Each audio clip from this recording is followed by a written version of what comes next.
సచివాలయంలో ముఖ్యమంత్రి రేవంత్ రెడ్డిని పీసీసీ అధ్యక్షుడు MLC Mahesh Kumar Goud, BC commission chairman Niranjan సభ్యులు కలిశారు. రాష్ట్రంలో బీసీ కులగణనను అనుసరించాల్సిన విధి విధానాలపై ముఖ్యమంత్రితో చర్చించారు. బీసీ కులగణన ప్రక్రియకు తీసుకోవాల్సిన చర్యలపై సమగ్రంగా అధ్యయనం చేయాలని సీఎం సూచించారు. వీలైనంత త్వరగా ప్రక్రియను పూర్తి చేసేందుకు ప్రభుత్వం తరపున అన్ని విధాలుగా సహాయ సహకారాలు అందిస్తామని సీఎం హామీ ఇచ్చారు. సీఎం సహాయ నిధికి కిమ్స్ హాస్పిటల్ ₹1 కోటి విరాళం అందించింది. సచివాలయంలో సీఎం రేవంత్ రెడ్డిని కలిసి చెక్కును అందజేశారు హాస్పిటల్ ఎండీ భాస్కర్ రావు.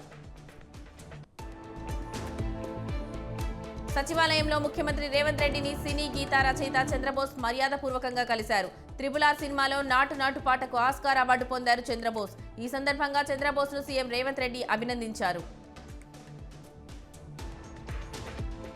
సెక్రటేరియట్లో మంత్రి పొన్నం ప్రభాకర్ ను BC commission chairman Niranjan, commission సభ్యులు రాపోలు జయప్రకాష్, తిరుమలగిరి సురేందర్, బాలాలక్ష్మి మర్యాదపూర్వకంగా కలిశారు. బీసీ కమిషన్ నూతనంగా ఏర్పడిన కమిటీ చైర్మన్ సభ్యులను మంత్రి పొన్నం ప్రభాకర్ సత్కరించారు.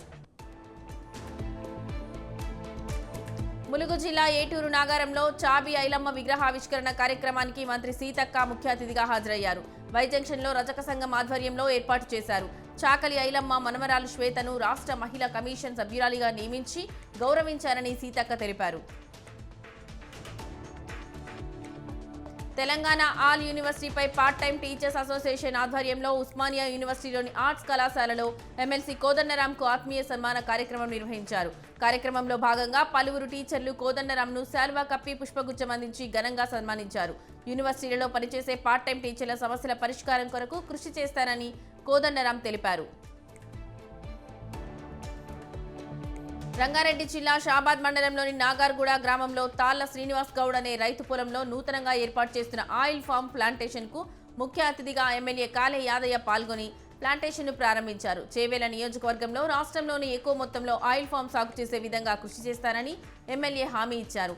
అలాగే అధికారులు ప్రతి ఒక్క రైతుకు ఆయిల్ ఫామ్ పై అవగాహన కల్పించాలని అధికారులను ఆదేశించారు. హైదరాబాద్ రాజేంద్రనగర్ మండలంలోని మూసీ పరివాహక ప్రాంతాలను అదనపు కలెక్టర్ ప్రతిమా సింగ్ పరిశీలించారు. మూసీ నదిలో నిర్మాణాలను ఆర్డీఓ వెంకటరెడ్డితో కలిసి అదనపు కలెక్టర్ సందర్శించారు. అక్రమ నిర్మాణాలను ఆర్డీఓ వెంకటరెడ్డి ఆధ్వర్యంలో అధికారులు సర్వే చేస్తున్నారు. గతంలో మూసీ నది పరివాహక ప్రాంతాల్లోని ఆక్రమణలు, నదీ గర్భంలోని అక్రమ నిర్మాణాలపై ప్రభుత్వానికి 3 జిల్లాల కలెక్టర్లు నివేదిక సమర్పించారు. కడప జిల్లా మైదుకూరులో శ్రీవారి లడ్డూ కల్తీకి నిరసనగా హిందూ సంఘాల ఆధ్వర్యంలో పెద్ద ఎత్తున నిరసన తెలిపారు. స్థానిక మాధవరాయ స్వామి దేవాలయం నుండి రాయలకూడలి మీదుగా ఎంఆర్ఓ ఆఫీస్ వరకు ర్యాలీ నిర్వహించారు. స్థానిక రాయలకూడలిలో మహిళలతో పెద్ద ఎత్తున మానవాహారంగా ఏర్పడి కల్తీదారులను శిక్షించాలని నినాదాలు చేశారు. కూటమి ప్రభుత్వం సూపర్ 6 పథకాలను అమలు చేయడంలో విఫలమైందని పీసీసీ ప్రధాన కార్యదర్శి ఈద్ సుధాకర్ రెడ్డి అన్నారు. కూటమి ప్రభుత్వం అధికారంలోకి వచ్చి 100 రోజులు పూర్తి చేసుకున్నప్పటికీ సూపర్ 6 పథకాలు అమలు చేయలేదన్నారు. తిరుపతి కలెక్టరేట్ వద్ద కాంగ్రెస్ నాయకులు థాలీ బజావో నినాదంతో పెద్ద ఎత్తున నిరసన కార్యక్రమం చేపట్టారు. శ్రీ సత్యసాయి జిల్లా కదిరి నియోజకవర్గ పరిధిలో టెట్ కోచింగ్ తీసుకుంటున్న విద్యార్థులకు మెటీరియల్ పంపిణీ చేశారు ఎమ్మెల్యే కండికుంట వెంకట్ ప్రసాద్. కోచింగ్ తీసుకుంటున్న 120 మంది విద్యార్థినులకు ఆయన మెటీరియల్ పంపిణీ చేశారు. మహబూబాబాద్ జిల్లా బయ్యారం మండలంలో అఖిలపక్ష నాయకులు ఆందోళన చేపట్టారు. సీఎంసీల స్థల విషయంలో నిరసన చేస్తున్న ఆందోళనకారులను పోలీసులు అరెస్ట్ చేశారు. దీంతో అక్కడ ఉద్రిక్త వాతావరణం నెలకొంది. అన్నమయ్య జిల్లా మదనపల్లిలో పోలీసులు గంజాయి అక్రమ రవాణాను గుట్టురట్టు చేశారు. గంజాయి విక్రయిస్తున్న 14 మందిని ముదివేడు పోలీసులు అరెస్ట్ చేశారు. మరో ప్రధాన నిందితుడు పరారీలో ఉన్నట్లు డీఎస్పీ కొండయ్య నాయుడు తెలిపారు. జగన్ సీఎంగా ఉన్నప్పుడు 255 హిందూ దేవాలయాలపై దాడి జరిగిందని ఆనందాశ్రమం పీఠాధిపతి శ్రీనివాసానంద సరస్వతి ఆరోపించారు. గత 5 ఏళ్లలో ఆలయాలపై దాడులు జరిగితే జగన్ నోరు మెదపలేదన్నారు.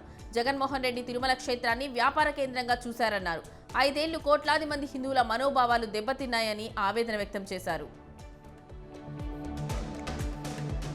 శ్రీకాకుళం జిల్లా రణస్థలం మండలం పాత్రపల్లి గ్రామంలో విషాదం చోటు చేసుకుంది. నాడు నేడు కార్యక్రమంలో భాగంగా నిర్మాణంలో ఉన్న స్కూల్ భవనానికి సంబంధించి స్లైడ్ ప్రమాదవశాత్తు పడి 5 ఏళ్ల బాలుడు మృతి చెందాడు. మరో విద్యార్థికి తీవ్ర గాయాలయ్యాయి. ఘటనపై కేసు నమోదు చేసుకున్న పోలీసులు దర్యాప్తు చేస్తున్నారు.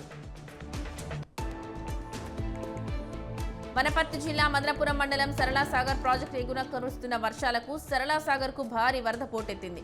ప్రాజెక్టు 4 సైఫన్లు ఓపెన్ కావడంతో దిగువన ఉన్న రామన్పాడుకు వరద ఉధృతి కొనసాగుతోంది. రామన్పాడు 2 గేట్లు ఎత్తివేసి దిగువకు నీటిని వదులుతున్నారు అధికారులు. మదనాపూర్ బ్రిడ్జి దగ్గర రోడ్డుపై వరద ప్రవాహంతో రాకపోకలకు అంతరాయం ఏర్పడింది. తిరుమల శ్రీవారి లడ్డూ ప్రసాదంలో జంతువుల కొవ్వు వినియోగంతో భక్తుల మనోభావాలు దెబ్బతిన్నాయని ఎమ్మెల్యే ఆర్ని శ్రీనివాసులు అన్నారు. డిప్యూటీ సీఎం పవన్ కళ్యాణ్ ప్రాయశ్చిత్త దీక్షకు సంఘీభావంగా ఆటోనగర్లోని శివాలయంలో సతీ సమేతంగా మహాహోమం నిర్వహించారు. పవన్ కళ్యాణ్ దీక్ష విజయవంతం కావాలని హోమం నిర్వహించినట్లు ఎమ్మెల్యే ఆర్ని శ్రీనివాసులు తెలిపారు. తిరుచానూరు శ్రీ పద్మావతి అమ్మవారిని రాష్ట్ర తెలంగాణ గవర్నర్ జిష్ణుదేవ్ కుటుంబ సమేతంగా దర్శించుకున్నారు.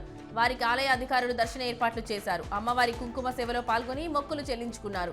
ఆలయ అర్చకులు అమ్మవారి శేష వస్త్రంతో సత్కరించి వేద ఆశీర్వచనం చేశారు. అమ్మవారి తీర్థ ప్రసాదాలు అందజేశారు.